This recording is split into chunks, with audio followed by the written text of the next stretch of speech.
একদিন একটি রাজা ছিল, সেটি বাচ্চা ছিল না বলে সে একটি কাঠের তৈরি একটা বাচ্চা বানালো।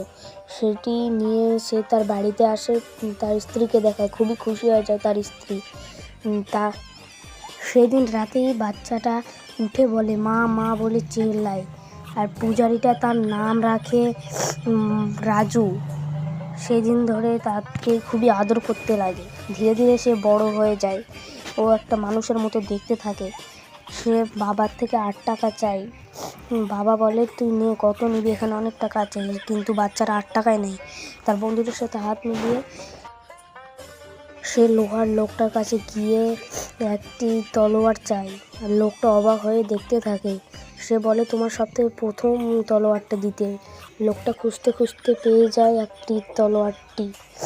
সে ঘুরিয়ে সেটার কাছে ফিট করে নিল আর 8 টাকা দিয়ে দিল।